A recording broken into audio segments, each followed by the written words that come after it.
Ja, daar zijn we dan met het volgende filmpje, eigenlijk een soort van deel 2.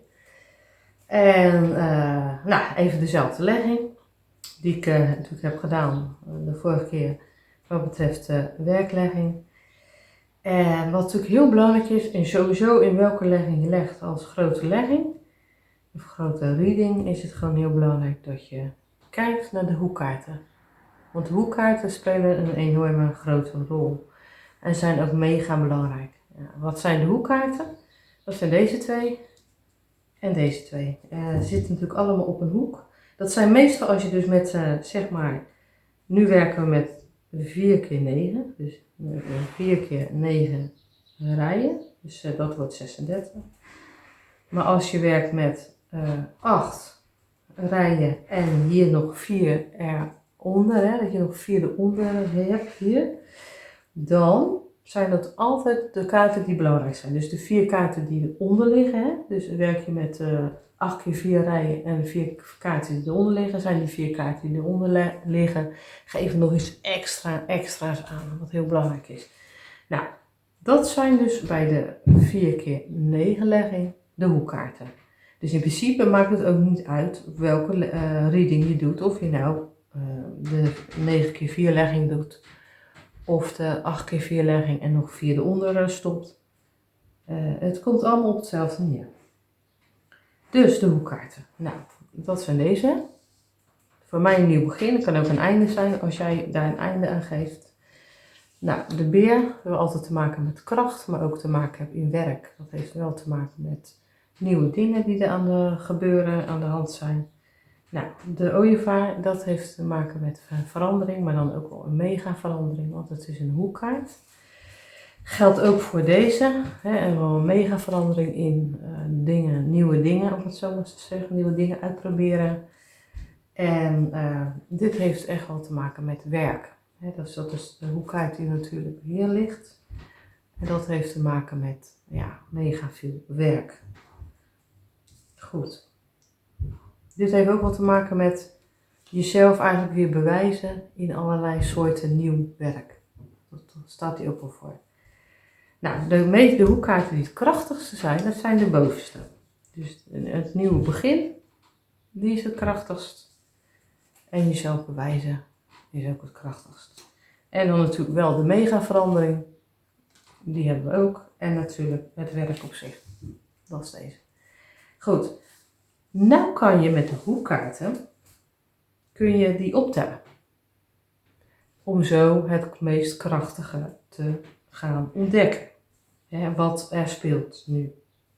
Dat is echt leuk, dat kan je zelf ook. Je kan echt een uur lang over een grote reading doen. Dat is echt superleuk.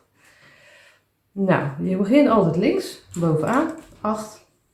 Dus dan zeg je 8. Daar tel je 15 bij op. 8 en 15 is 23. Dus het is wel zo dat er wat moeilijke dingen aan gaan komen. De muizen, dus de verborgen kaart zijn de muizen in dit geval. Dus het is wel zo dat het niet allemaal op van een leien dakje gaat. Nou, na deze tel je die erbij op. Dus heb je 23 en 17. Die tel je bij elkaar op, kom je op 40. Nou ja, met de Expanded Lunamal is 40 natuurlijk het masker. Maar daar spelen we nou niet mee. Dus we gaan er gewoon 36 van aftrekken, 4. Nou, dat heeft weer te maken, hè? 4 met ZZP-werk. Of voor jou misschien. Kan ook wel weer te maken met nieuw werk. En dan bij een klein bedrijf. Het is maar net als je natuurlijk geen ZZP'er bent, dan heeft het vaak te maken met een klein bedrijf. En dan met nieuw werk. Nou, in ieder geval. De verborgen kaart is dus 4. En dan tel je er nog eens keer 14 bij op. Dat is 18. Dat staat weer de hond. Dat kan weer in dit geval de werksituatie zijn. Of dat je een nieuwe werksituatie creëert. En dat je dan op een vriendschappelijke wijze eigenlijk in contact komt met mensen. Waar je weer mee gaat samenwerken. Om het zo maar te zeggen. Dus ik ga het nog even herhalen voor je. Ik heb het hier allemaal opgeschreven. Dit doe ik ook even bij. Nou, je hebt dus de hoekkaarten. Dat zijn deze 4. De belangrijkste hoekkaarten zijn de bovenste. Want die zijn het meest, ja, hoe zeg je dat, sterk. Die zijn het sterkste. En deze zijn iets minder sterk, ook belangrijk, maar wel iets minder sterk. Nou, je begint met, als je de verborgen kaart wil optellen van de hoekkaarten, begin je dus met die, dus 8. En dan ga je er 15 bij stoppen. 8 plus 15, dat is 23. Dan ga je naar deze. Daar stop je dus 3, dus de verborgen kaart is 23. Ja, zie je? Dan doe je de 17. Hier doe je erbij. Komt hij op 40. Nou, dat is even niks in de mail allemaal. Doe je de 36, trek je er vanaf. Kom je uit op 4. 4 is de verborgen kaart. Is ZZP-werk of werken bij een klein bedrijf of dat soort dingen. Nou, ga je natuurlijk weer bij elkaar optellen.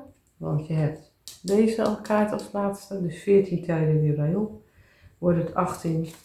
En dat is in dit geval de hond. En dat is de verborgen kaart. En dat betekent ja, iemand waarmee je vertrouwd bent. Die ook weer in het werk weer iets kan gaan betekenen. Ja, dat soort dingen. En daar kom je echt heel veel achter. Je kan natuurlijk ook altijd je eigen... dit kan je ook altijd optellen, hè, waar je nu mee bezig bent. En wat je wil. Je verleden is misschien niet zo belangrijk om op te tellen. Aan de andere kant ook wel om er weer van te leren. Dus je kan elk rijtje wat je interessant vindt, kan je in feite optellen. Nu is het wel zo. Dan ga ik dat heel even een één rijtje voor doen. Ik zal ze niet allemaal doen, want dan word je echt helemaal gek. Nou, je kijkt dus altijd naar dit rijtje. Hè? Je kijkt natuurlijk naar dit rijtje. Dat kan je zelfs ook optellen. Je kijkt ook altijd, dat heb ik nu even geen aandacht aan gegeven, naar de kaarten zo. Even kijken hoor. Ja, in feite zo. Ja, hier ligt dan, er zou dan deze kaart liggen. De schuine, diagonale lijnen. En dan kijk je zo schuin, kan je ook kijken naar deze diagonale lijn. Dat je met ook wel, dat er toch ook wel werk aankomt. Met mensen waarmee je gaat communiceren. Nou, ook weer met iemand waar je mee gaat samenwerken of waar je al mee samenwerkt, maar dat het weer belangrijk voor je wordt. En als je zeg maar de andere kant kijkt, doe ik heel even deze. Dan kan je als diagonale lijn, dus deze stop ik dan, doe heel even zo, dan stop ik dat hier. Hè? En dan kan je ook de diagonale lijn zo bekijken. Van jou. Zo. Nou, ook weer werken. Ja, dat de dingen toch wel dingen afscheid gaat nemen. En je ziet hier zelf, en hier met de communicatie te maken heeft. Dus aan de ene kant de lijn van afscheid nemen van je werk, bepaalde werkzaamheden, dat zie je echt wel gebeuren. En aan de andere kant zie je ook wel weer dat er nieuw werk op je pad komt. Maar goed, die diagonale lijnen zijn belangrijk voor de situatie waar je echt de energie nu waar je in zit. Maar ook zo, die lijn is natuurlijk ook belangrijk en dan die kaarten zo. Dat zijn sowieso, daar kan je als eerste mee beginnen. En dan natuurlijk die hoekkaart, wat ik net al heb uitgelegd. Maar ik zal nou als laatste, want dat zal je misschien ook wel duizelen met al die informatie. Sowieso wil ik je aanraden nog even te kijken naar het filmpje van hoe leg ik de maildilemma als je niet goed weet hoe je dat moet doen. En het vorige filmpje natuurlijk van mij van de werklegging. Sowieso en deze legging. Nou, ik ga wel even dit optellen, maar dat kan je voor elk rijtje doen. Dus dit is even als voorbeeld. Dus je begint met optellen altijd bovenaan. Dus ik begin altijd bovenaan, dus 33. Dus ook weer om de verborgen kaart te vinden. Plus 5 is 38. Plus 11, 38 doe je weer 36 vanaf om de verborgen kaart te vinden. Dus dat is dus 2. 2 plus 11 is 13. 13 plus 29. Tel je ook weer bij elkaar op, is 42. Dan, en daar trek je ook 36 vanaf, is 6. Dus ik ga het nog één keer doen. 33 plus 5 is 38. Nou, om de verborgen kaart te vinden doe je dan 36 en vanaf.